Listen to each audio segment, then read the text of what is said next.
Hi, I'm Christina Bowermaster, and thank you for joining me on another video on the Bowermaster Dream channel. So I think I left off on our last video of it was doing phase 1 of our loft in my husband's 40 by 60 shop. So what has happened now, and I wanted to catch you up to where we are now. It's been about several weeks since we ended the phase 1 on the loft. So it's been several weeks, but we have had to stop that project in order to get the electrical completed. And the reason for that is we are needing to get started and complete the electrical part of the shop in order for spray foam insulation to come in and complete their job. So what's happened is we have a date of when the insulation company is coming in. So we've kind of had to hurry, stop the loft portion of the build or of the shop and start on the electrical, because the electrical needs to be completed prior to spray foam insulation coming in. So where we are right now is we have gone into contract with an insulation company. We got 2 quotes for spray foam installation. And we've decided, in the beginning, we were 100% on board with the $15,565 quote that we received from a gentleman who was very highly recommended in the local community as a spray foam insulation guy, if you will. Very nice guy. Experienced, but then we thought, hey, why don't we contact the company who, just for a second quote, just for, to make sure that we're doing our due diligence, let's get the company who completed the spray foam in our home. Why don't we call them and see what they could, what kind of quote they would give us on the shop. So we did that.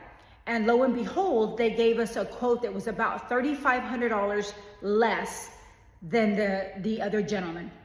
So this company who did our home gave us a quote of $12,103. The gentleman previous was $15,565. So quite a bit less and quite a bit of savings there. So for us, it was a no-brainer that we were not only going to use this company because it was less expensive, about $3,500 less, but we were going to go with them because we did see, and we're living in the home that they insulated. We're able to go up into the attic and see the work that they did and they completed, and we've been happy with it. And so why not go with a major company? The other gentleman, has a small business, runs a small business. It's just himself, is great. And we try as much, and I say we, my husband and I try as much as we can to support small businesses, to support local community. However, when you're talking about $3,500 in savings, we just can't look the other way and go with the local guy. It's just too much money. And so we have to think about that. And as much as we would have liked to go with a small business, $3,500 is just too much for us to not go with the major company. So I spoke to, I like full transparency. I spoke to and communicated this with the guy who we decided not to go with. And we let him know, I wanted to be honest, why we didn't go with him. And he was well aware of the savings, and that played a major part in our decision. But also, he was surprised in how much cheaper this company quoted us. And we both together in our communication decided that probably the reason that they are able to go so much cheaper is because they buy in bulk. That company does major projects. Again, they did this home. They work, our builder solely uses this insulation company for all his builds. He has built hundreds and hundreds of homes and only uses this company. So if this is the type of work that he brings in monthly or on an annual basis or whatever, he is able to buy chemical and his products in bulk, which is a huge savings to the customer, or can mean huge savings to the customer. Just like in your big box stores, Lowe's, Home Depot, those type of stores, they're able to buy in bulk and provide the savings to the customer. And so that's why when you go into a small family-owned business in town, they're not able to match their prices. They just can't, unfortunately. So again, it was unfortunate, and we would have loved to do business with a small owner in a local, in the local community, but with $3,500, we just couldn't go that route. And he completely understood and understands why they can offer it so much cheaper than what he could. So again, I wanted to be honest with him, full transparency, let him know it was nothing with him. It was nothing with his communication. Everything was great with him. It was just the savings. And again, we do feel comfortable in that this company who is going to do the installation in the shop, again, did our home, and the builder uses him and trusts him and uses him for every one of his homes. So therefore that was a relief, and it was kind of makes us feel better in going with him as well. And that'd be another factor of going with him and choosing him.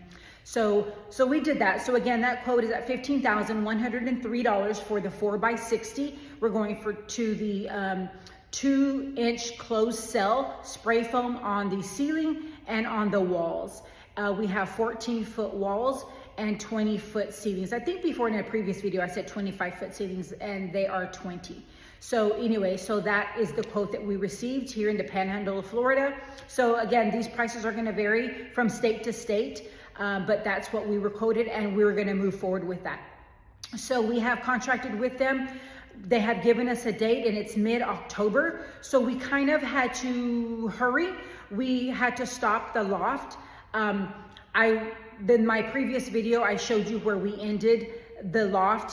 The ledgers are done, and they're in place, and we have all but 2 posts put in. So we're going to halt that part of it, of the shop, and my husband has started on the electrical as of yesterday. So with the help of our neighbor who is an electrician, our neighbor decided to help out with this project and guide my husband in every step of the way to power this shop. So that was a savings. I think in a previous video, I also mentioned the savings there. We were quoted $14,000 on, I think it's $14,700, I believe, to power this shop. And that did not include any of the outlets, the small things that we were gonna have to purchase, the lights, the fans. That did not include any of that. So for $14,000, and we were still going to have to purchase the lights and the exterior things that we're going to need to power the building, which was totally fine with us. But then our neighbor stepped in and said, hey, I'm willing to do this for y'all. He's a great guy and we trust him. And so again, he is an electrician. So he's going to help my husband and guide him through the process. And at the same time, my husband is going to learn to power his shop. And so I think it's a benefit and it's a plus on both sides. So we were able to use that money that we had put aside for electrical. We were able to not only do the loft with that money, we were able to purchase everything it's going to take to power this shop, meaning we purchased the fans. And I think I showed you on a previous video everything that we purchased for this shop. We were able to do all of that with that money. And actually we're about $5,000 under. And that's to include, again, the loft and all the electrical miscellaneous things that are going into the shop. So that is a huge savings for us. And so we were really happy about it. So we're going to move forward with that. So again, right now what's happening is, and I'm going to take you out there in a bit when I just start inside the house. It is extremely hot today. So I want to do it less as I possibly could out in the shop where it's a little bit warmer. So I wanted to do that in here and then take you out to show you what's been happening as of yesterday. And yesterday, what's today, is the 28th of September. 28th September 2025. And it is a very, very hot day in the Panhandle of Florida. But let's go out to the shop and I'll let you take a look at what we've just started as of yesterday with the electrical. Hey, like I said, it's a very hot day out here. Let's go in and see so I can show you what's been happening. So as you can see, the panel box is up. See if I can open this. There we go. It's up and been hung. So my husband has started with the using the MC cable to start to power. So now all this here that you see, we've taped the MC cable to the siding of the shop. But again, all that's going to be hidden with the spray foam insulation. So again, just a little bit of work. It's been happening here. Nothing major, but this is what he started yesterday. And you can see there just some boxes. That one's going to travel up there where we will have the loft and the electrical things, outlets that we need up there to have his loft man cave type area. So we're making sure that we've got all the outlets that we need up there that will be needed for television, surround system, that type of thing. So yeah, so all that is happening, and we will be back with another video to show you a little bit once we get a little bit further. You can see the boxes there. Once we get a little bit further along, I will post a video again to show the progress. Thank you for joining me on this video. So stay tuned, and hopefully in a few days, we have until about October 15th to get this shop powered before insulation arrives. So I will be posting that video to show you the full electrical fully done before the insulation guys arrive. So I will be here with that video next. Thank you for joining me on this video on the Bowermaster Dream channel.